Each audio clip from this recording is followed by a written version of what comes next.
एकादशी देव उठी एकादशी मानी जाती है। त्रिपुरारी एकादशी भी कही जाती है आज की एकादशी। आज के दिन भगवान शिव ने त्रिपुर नाम के असुर को मारा था, इसीलिए उनका नाम आज त्रिपुरारी पड़ा था। आषाढ़ मास में भगवान नारायण शंखासुर दैत्य को मारकर विश्राम पाने 4 महीने के लिए, जो आज उत्तिष्ठ उत्तिष्ठ गोविंद करके जगाना चाहिए। ब्रह्मा जी कहते हैं नारद से, हे नारद, देव उठी एकादशी अर्थात प्रबोधिनी एकादशी का व्रत करके जो ओम नमो भगवते वासुदेवाय का जप करता है, उसे 1000 अश्वमेघ और 100 राजसू यज्ञ करने का फल होता है। आज ओम नमो भगवते वासुदेवाय स्वाहा या ओम रामाय नमः स्वाहा की आहुति 108 देनी चाहिए। पंचगव्य का सेवन करना चाहिए। भगवान को पंचगव्य का नैवेद्य भोग लगाना चाहिए। ब्रह्मा जी कहते हैं नारद से, नारद, इस संसार में न देखी गई, न सुनी गई, न सोची गई जो भी वस्तु या सिद्धि आज के दिन उस वस्तु की कामना करके यदि व्रत करते हुए भगवान नाम का जप किया जाता है, तो प्रबोधिनी एकादशी उसे उस फल को देने वाली होती है जो आज तक न कभी सोचा गया, न देखा गया और न विचारा गया। नारद, ये एकादशी समस्त एकादशियों का फल देने वाली है। जो कोई भी एकादशी नहीं करता उसे निर्जला और देव उठी एकादशी का व्रत अवश्य करना चाहिए।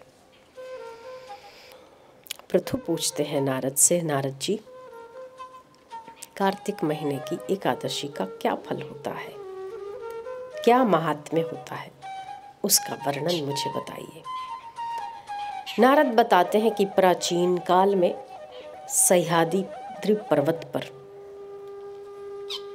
एक ब्राह्मण रहता था जिसका नाम था धर्मव्रत। बड़ा धर्मज्ञ ब्राह्मण था। प्रबोधिनी एकादशी का व्रत करने के बाद आज की रात्रि को जागरण करने के लिए वो ब्राह्मण पास के मंदिर में जाने लगा। पूजा की थाली थी, तुलसी मिश्रित जल था, पंचगव्य, नैवेद्य, अभिषेक के लिए जल लेकर जब वो मंदिर जा रहा था, रास्ते में उसे राक्षसी दिखाई दी।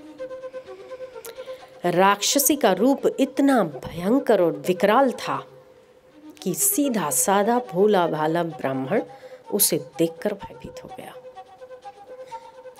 डर गया। और वो देखता है कि राक्षसी उसके नजदीक आती जा रही है। अब उसके पास, ब्राह्मण के पास कोई शस्त्र तो था नहीं।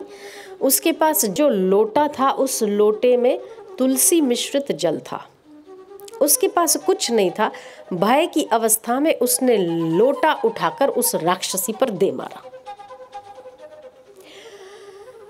वो भगवान के लिए ले जाने वाला जल था, जिसमें नारायण को चढ़ाने के लिए गंगा जल और उसमें तुलसी डली हुई थी। इस जल के प्रभाव से, और ब्राह्मण ने प्रबोधिनी एकादशी का व्रत किया था, उस प्रभाव से वो जल पड़ते ही राक्षसी के पाप धुल गए। नारद कहते हैं पृथु से, राजन, राक्षसी को अपना पूर्व जन्म स्मरण हुआ आया। उसने कहा